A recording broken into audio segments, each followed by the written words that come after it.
Good morning, everyone. Today we're here at the Eubank plot at Oakwood Cemetery to talk about a particularly unique grave that is here at this cemetery.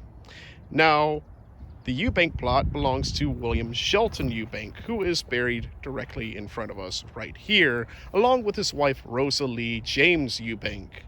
Now, William Shelton Eubank was a veteran of the American Civil War, specifically for the Confederacy, as part of the 9th Virginia Cavalry Regiment. He ended up surrendering at Appomattox Courthouse along with Robert E. Lee. However, we're not here to specifically talk about his story. Rather, we're going to be talking a little bit more about his grandfather's story, which is Richard Eubank. Richard Eubank was born in 1758 and ended up enlisting as a part of the Revolutionary Army sometime in 1775 and 1776. However, what makes his story truly unique is that he ended up being the coxswain for the boat that took George Washington across the Delaware River on Christmas Eve of 1776, and then eventually participated in the Battle of Trenton shortly thereafter. However, according to family legend, he was injured at some point during the crossing and actually had a hole in his foot that he ended up having to tend to throughout the entirety of his life, up until his death in 1855. He would be buried here at Oakwood Cemetery, making his burial one of the first burials at this at the time, fairly new cemetery. However, his headstone has an even more interesting story. According to the Eubank family history, this particular stone is actually a meteorite that William Eubank's sons ended up discovering probably sometime after the American Civil War. They ended up using it as a footstep to get up into carriages, particularly for Mr. Eubanks' wife, which we talked about a little bit earlier.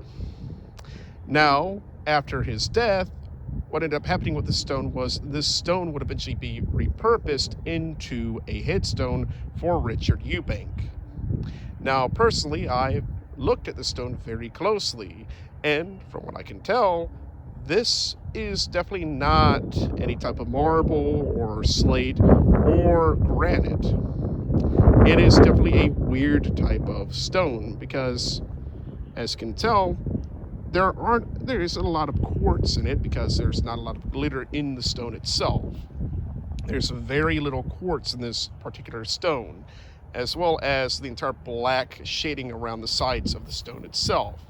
Additionally, as we make our way around to look at the rear of this stone, you'll notice that, particularly on this side and along the sides, there are small bits of rust particles in it, which means that this stone has a fairly high concentration of iron, or at least a decent concentration.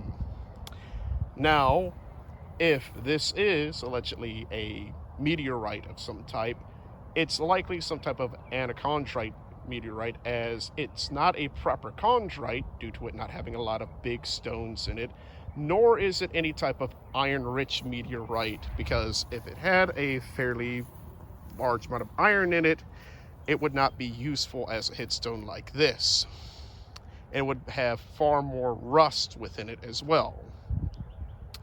So, if you wish to visit Richard Eubank and his grandson's grave, they're buried here at Oakwood Cemetery. I hope all of you have had a wonderful day, and may God bless all of you.